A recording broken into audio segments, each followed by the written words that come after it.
In the previous discussion, we look at the how an individual investor would behave in deciding how much of the wealth should be held in terms of money and how much should be held in terms of bonds. Okay, so just to highlight few things, just remember that each individual investor will have their own expectation of the normal interest rate. Okay, and each individual will have different normal interest rates. Okay, so I might say it's 10%, so you might say it's 9%, so all of us will have a different way how to calculate this.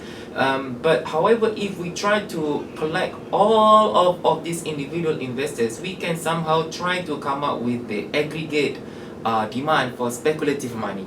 Okay, so because everyone would basically have the same behavior. When interest rate is too high, we would like to hold bonds more than money, and when interest rate is too low, we would prefer to hold money compared to bonds. Okay, so if we can somehow try to sum up all those individual graphs, we should be able to come up with this aggregate demand for speculative money.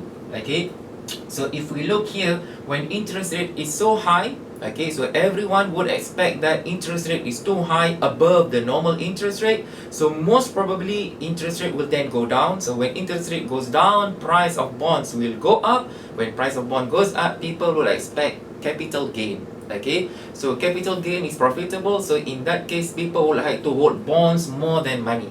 So in this case, when interest rate is high, you would like to hold bonds more than money, so the demand for money would be very small. Okay, and the same, the opposite is true when interest rate is too low. When interest rate is too low, okay, lower than the normal or lower than the critical interest rate, people will then expect interest rate to go up. Okay, so when interest rate goes up, price will go down, so people will expect to get capital loss. Okay, so capital loss not good, so it would be more more profitable to hold money, because if you hold bonds, you will suffer capital loss. Okay, so in that case, the demand for bonds will be low while the demand for money would be high. Okay, you would prefer to hold money more. Okay, so if you just look at this towards the end of the speculative demand, the aggregate speculative demand for money, the curve will then approach a horizontal line. This is what we call the liquidity trap. Okay, liquidity trap means that when the interest rate is too low, what we are observing currently in the United States, the interest rate is too low. So people would always expect that, okay, now it is too low, almost near to zero, or too low, so obviously interest rate will then go up. Okay, so when people expect interest rate to go up, holding bonds then will lead to capital loss. In this case, people will always prefer to hold money. Okay, basically there will be an infinite demand for money. In this case, bonds are no longer being demanded, basically.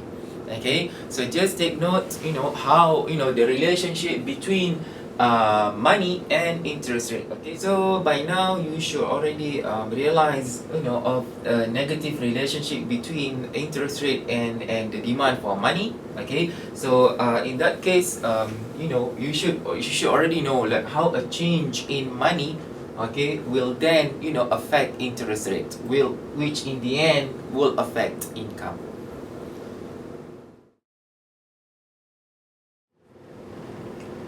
Now we can combine all these different motives for holding money into one function. Okay, so the first one, we know that the first two reasons for holding money, the transaction demand for money and precautionary demand for money, are somehow independent of interest rate. They are not affected by interest rate according to Keynes. So the only determinant will be income.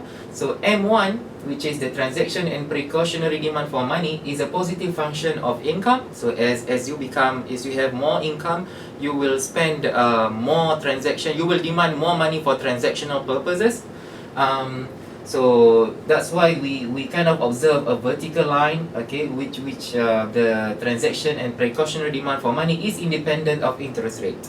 Okay, However, the speculative demand for money, based on our previous discussion, is a negative function of interest rate. Okay, so it is downward sloping. Okay, so lower interest rate will then make more demand for speculative money, while a higher interest rate means less demand for money. You would prefer to hold bonds. Okay, so we can combine these two and then come up with the general function that represent the demand, the total demand for money.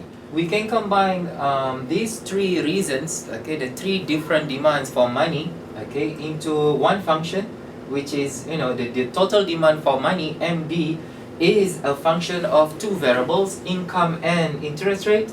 So the demand for money is positively affected by income, okay. However, it has a negative relation with regard to interest rates. Okay, so when we draw a graph, okay, to explain the relationship between income and the demand for money, we observe a downward sloping curve. Okay, a downward sloping total demand for money curve.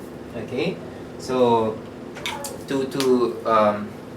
in other words, we can come up with this equation, a simple equation, okay, that explain the relationship between these two variables and money demand. So we can just assume a simple linear function, a simple linear equation, where the demand for money is positively affected by income. So C1 is positive, C is just a coefficient, and C2, okay, the coefficient for interest rate is negative.